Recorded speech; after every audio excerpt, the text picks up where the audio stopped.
ভারতের অন্যতম আধুনিক ও ধনী শহর বেঙ্গালুরু, যেখানে একটি সাধারণ পরিবারের সাধারণ জীবন এক রাতের ব্যবধানেই বদলে গেল চিরতরে। কোনো অপরাধ নয়, কোনো দুর্ঘটনাও নয়, শুধু একটু সময়মতো চিকিৎসা আর একটু মানবিক সহানুভূতির অভাবই কেড়ে নিল একজনের প্রাণ।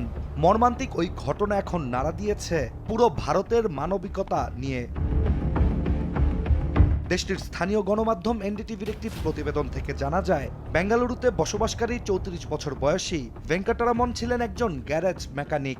নিজের স্ত্রী, ২ সন্তান ও মাকে নিয়েই ছিল তার সংসার। ঘটনার সূত্রপাত ঘটে ১৭ ডিসেম্বর, যখন ভোররাত ৩:৩০টার দিকে হঠাৎ করেই ভেঙ্কটরামনের বুকে তীব্র ব্যথা শুরু হয়। পরিস্থিতি অস্বাভাবিক হতে থাকায় স্ত্রী তাকে মোটর সাইকেলে করে হাসপাতালে নিয়ে যাওয়ার সিদ্ধান্ত নেন। আর এরপর থেকেই শুরু হয় একের পর এক অব্যবস্থা আর অবহেলার গল্প। এমন পরিস্থিতিতে প্রথম হাসপাতাল থেকে জানানো হয় দায়িত্বে থাকা চিকিৎসক উপস্থিত নেই। এরপর দ্বিতীয় হাসপাতালে জানানো হয় এটি স্ট্রোকের লক্ষণ, দ্রুত অন্য হাসপাতালে নিয়ে যেতে। এই অবস্থায় ভেঙ্কটরামনের স্ত্রী অ্যাম্বুলেন্স পরিষেবার জন্য ফোন করলেও সঠিক সাড়া না পেয়ে দ্রুত অন্য উপায়ে বিকল্প হাসপাতালে নিয়ে যাওয়ার সিদ্ধান্ত নেন। কিন্তু হাসপাতালে যাওয়ার সময়ই রাস্তায় ঘটে যায় দুর্ঘটনা, যার ফলে ভেঙ্কটরামন অসুস্থ অবস্থায় রাস্তায় পড়ে থাকেন। আর সামাজিক যোগাযোগ মাধ্যমে ভাইরাল সিসিটিভি ফুটেজে দেখা যায় স্ত্রী রক্তাক্ত অবস্থায় পথচারী ও গাড়ি চালকদের কাছে হাত জোড় করে সাহায্য চাইছেন। কিন্তু একের পর এক গাড়ি যেতে থাকলেও কেউ সাহায্যের জন্য থামছে না, প্রশ্নও করছে না।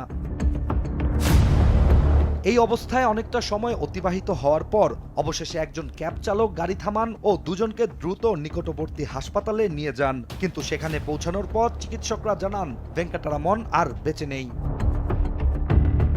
পরবর্তীতে একটি সাক্ষাৎকারে ভেঙ্কটরামনের স্ত্রী জানান তিনি শুধু সাহায্য চাচ্ছিলেন, রাস্তায় দাঁড়িয়ে হাত জোড় করে কান্নাও করছিলেন, কিন্তু কেউ সাহায্যের জন্য এগিয়ে আসেননি। সেদিন মানবিকতা ব্যর্থ হয়েছিল।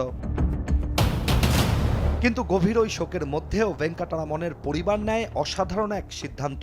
দান করা হয় ভেঙ্কটরামনের চোখ, যাতে তার মৃত্যু অন্য কারো জীবনে আলো ফেরাতে পারে। এই ঘটনা কোনো একক দুর্ঘটনার গল্প নয়, এটি একটি বড় শহরের স্বাস্থ্য ব্যবস্থা, জরুরি পরিষেবা আর সামাজিক দায়িত্ববোধের ওপর এক ভয়ঙ্কর প্রশ্নচিহ্ন। বেঙ্গালুরুতে ঘটে যাওয়া ওই ঘটনা যেন আবারও পরিষ্কার করে তুলল চিকিৎসা দেরি হলেও হতে পারে, কিন্তু মানবিকতায় দেরি হওয়ার কোনো অজুহাত নেই। ইশতিয়াক হোসেন, দেশ টিভি।